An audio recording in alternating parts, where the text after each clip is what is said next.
Ceux qui me suivent sur ma chaîne depuis un petit moment le savent, j'aime beaucoup vous apprendre de nouvelles expressions. Je trouve qu'il n'y a rien de tel pour essayer de parler comme un français natif, pour essayer d'avoir l'air français en parlant. Alors, je le fais plusieurs fois par semaine sur YouTube avec les petites vidéos qu'on appelle les shorts. Je vous invite à aller les voir, il y en a plein que je poste toutes les semaines. Aujourd'hui, je vous propose une sélection de nouvelles expressions. Je dis nouvelles parce qu'il me semble que je ne les ai jamais utilisées sur ma chaîne. Si je me trompe, pardonnez-moi. Aujourd'hui, en tout cas, 7 nouvelles expressions qui concernent les condiments de cuisine. Alors, les condiments, ce sont toutes ces petites choses qui accompagnent la cuisine. Vous savez, le sel, le poivre, la mayonnaise, la moutarde, le ketchup, les herbes, les plantes, toutes ces choses qui accompagnent la cuisine d'une manière générale. Eh bien voilà, il y a plusieurs manières de trier des expressions, soit c'est pour exprimer tel ou tel sentiment ou décrire telle ou telle chose, soit c'est parce qu'elles utilisent une même chose en commun, ça peut être une couleur ou peu importe.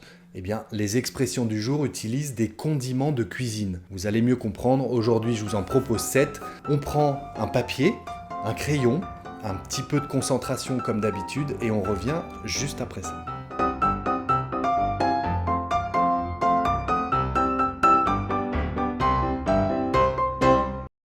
Bonjour à tous et bienvenue sur le Français by Alex.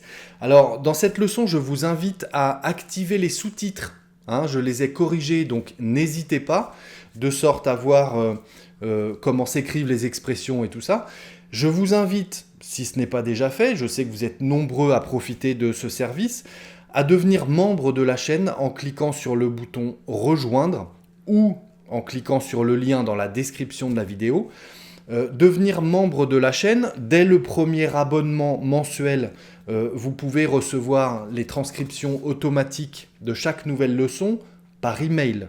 C'est-à-dire qu'à chaque fois que je poste un nouvel épisode, une nouvelle leçon, vous recevez automatiquement un email avec la transcription de la leçon. Ça vous permet de lire tout en m'écoutant, c'est très efficace. Donc là, pour de nouvelles expressions, ça peut être éventuellement intéressant de le faire. N'hésitez pas, sinon vous avez les sous-titres. Allez, on commence tout de suite avec la première expression. Se reposer sur ses lauriers. Se reposer sur ses lauriers. Le laurier, c'est une plante. Alors, une plante qu'on utilisait à l'époque de la Grèce antique pour célébrer la victoire. Imaginez dans la Grèce antique, dans les arènes, les courses de chars par exemple, eh bien le vainqueur, on lui remettait une couronne de laurier. Vous voyez un petit peu l'image, également sur la tête, on peut voir ça. Eh bien le laurier, c'est une plante pour célébrer la victoire. Alors quand on dit se reposer sur ses lauriers, on l'utilise le plus souvent à la forme négative. Il ne faut pas se reposer sur ses lauriers. Ça veut dire que il faut continuer, il ne faut pas se contenter d'une première victoire, d'un premier succès. Il faut continuer à travailler. Il ne faut pas se reposer sur ses lauriers. Un exemple, votre fils a couru le cross, comme on dit, vous savez, ces courses à l'école qui durent 30 minutes, par exemple, c'est beaucoup pour les enfants. Il est arrivé 3e sur 400, par exemple. C'est une victoire, il est très content, votre fils. Vous allez lui dire « Mon fils, c'est très bien, je suis fier de toi, mais attention, il ne faut pas se reposer sur ses lauriers, il faut retourner à l'entraînement dès demain pour rester dans le succès, j'allais dire. » Vous savez que quand on est au top, le plus difficile, c'est d'y rester. C'est exactement ce que ça veut dire, c'est qu'il ne faut pas se contenter d'un premier succès, il faut persévérer, s'entraîner pour toujours être meilleur, pour rester au top. Il ne faut pas se reposer sur ses lauriers. Alors, cette expression ne s'utilise pas uniquement dans le sport ou dans des activités comme ça physiques. Ça peut être aussi si vous passez un examen, si votre enfant passe le baccalauréat en France par exemple, très satisfait de l'examen qu'il vient de passer aujourd'hui, en français par exemple, bravo, c'est très bien, mais il ne faut pas se reposer sur ses lauriers. Continue parce que demain, il y a la philosophie, l'examen de philosophie. C'est difficile, alors continue à travailler. Je compte sur toi Ne te repose pas sur tes lauriers. J'attends bien évidemment vos exemples en commentaire. Une deuxième expression avec de la mayonnaise, cette fois. On va dire que la mayonnaise a pris, ou la mayonnaise n'a pas pris. Vous savez, quand on fait une mayonnaise, on touille comme ça avec une fourchette, et puis au bout d'un moment, on dit que la mayonnaise, elle prend. Ça veut dire qu'elle prend forme, et puis elle est en train de naître sous nos yeux, en quelque sorte. Hein. On touille très vite tout ce qu'on a mis dans le bol, et puis au bout d'un moment, la mayonnaise, elle prend forme. Si on dit que la mayonnaise prend, c'est une métaphore, c'est une image, hein. Ça veut dire que notre plan semble fonctionner. Okay, on avait une tactique, une approche, une stratégie, et apparemment, la mayonnaise est en train de prendre, ou la mayonnaise a pris, hein, on peut le conjuguer de différentes façons. Le plan semble fonctionner. Un exemple, vous avez fait une réservation d'une maison dans le sud de la France avec des amis. Et puis, vous en avez vu une beaucoup plus intéressante et moins chère sur la côte atlantique. Et là, vous devez annuler la première réservation. Alors, vous appelez les propriétaires, et puis vous inventez quelque chose, vous dites « Bonjour, écoutez, toutes nos excuses, nos enfants sont malades. » C'est moche de dire ça, mais bon, on invente ce qu'on peut, c'est juste pour l'exemple. Nos enfants sont malades et on ne va pas pouvoir se déplacer. Je sais que nous ne pouvons plus annuler la réservation parce que nous devons arriver dans 2 jours, mais vraiment, on ne peut pas se déplacer. Nous sommes vraiment désolés. Nos enfants sont malades, vous comprenez ? Et là, la personne au téléphone répond « Écoutez, je vais réfléchir, je vais voir ce que je peux faire, je vous rappelle demain. » Ok ? Bon, là, vous raccrochez, vous dites à votre mari ou à votre femme « Écoute, je crois que la mayonnaise a pris. Il va réfléchir, mais... je suis assez optimiste, le plan semble fonctionner, je crois que la mayonnaise a pris. » Alors, à l'inverse, je pourrais vous donner un exemple à la forme négative. Quand on dit que la mayonnaise n'a pas pris, ça veut dire qu'on a tenté un plan, une stratégie, une approche comme ça. Ça peut être un mensonge, évidemment. Et puis, ça n'a pas pris. Ça veut dire que ça n'a pas fonctionné. Ce n'est pas allé dans le sens qu'on voulait que ça aille, en fait. Okay, donc on peut l'utiliser à la forme affirmative ou à la forme négative, quand la mayonnaise prend ou ne prend pas. Notre troisième expression avec du sucre, cette fois. Quand on dit qu'on casse du sucre sur le dos de quelqu'un. Casser du sucre, ça veut dire critiquer quelqu'un en son absence. Et sur le dos de quelqu'un, ça veut dire qu'on lui fait endosser sur ses épaules la responsabilité de quelque chose. Donc casser du sucre sur le dos de quelqu'un, ça veut dire critiquer quelqu'un en son absence, en lui donnant, en lui faisant endosser la responsabilité de quelque chose. Un exemple, vous êtes convoqué dans le bureau de votre patron au travail et celui-ci vous demande exceptionnellement de venir travailler le samedi matin pour corriger les erreurs de votre collègue Nicolas. La situation est compliquée, il faut reprendre plein de dossiers pour les remettre en ordre et contacter les clients d'urgence pour pas qu'ils se fâchent et pour pas qu'ils disent au revoir au service de l'entreprise. Donc le patron, eh bien évidemment, il n'arrête pas de casser du sucre sur le dos de Nicolas parce que Nicolas, il a fait que des bêtises, mais il n'est pas là Nicolas, Nicolas il est chez lui. Voilà, mais le patron, il n'arrête pas de critiquer Nicolas, de dire qu'il fait que des bêtises, il ne sert à rien, il a envie de se séparer de lui, il a envie de le licencier parce qu'il fait absolument n'importe quoi. Donc en fait, après l'entretien, vous rentrez chez vous et puis vous dites à votre compagne ou compagnon ou mari ou femme, vous dites « J'ai discuté avec mon patron, il n'a pas arrêté de casser du sucre sur le dos de Nicolas. » Ça veut dire qu'il n'a pas arrêté de critiquer Nicolas en lui faisant endosser la responsabilité de tout ce bordel qu'il y a dans l'entreprise, en fait. Tous ces dossiers qui ont été mélangés, tous ces clients qui sont mécontents, etc. Pour le patron, c'est de la faute de Nicolas. Okay ?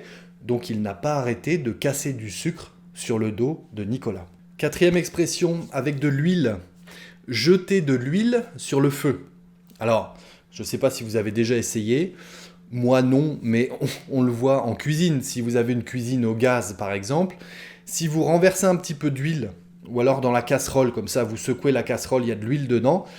Si vous avez un feu au gaz, eh bien les gouttes d'huile vont s'enflammer en quelque sorte. Donc jeter de l'huile sur le feu, ça veut dire attiser le feu.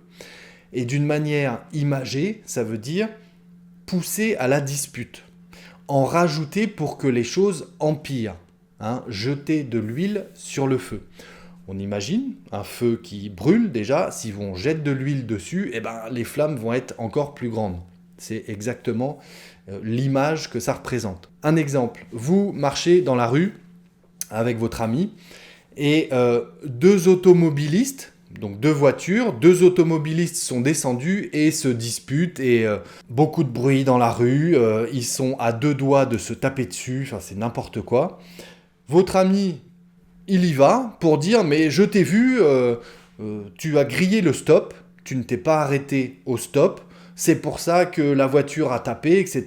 C'est de ta faute. » Et là, vous prenez votre ami par le bras, tu dis « toi tu viens par là, arrête de jeter de l'huile sur le feu, on a autre chose à faire, on va au supermarché. » Arrête de jeter de l'huile sur le feu.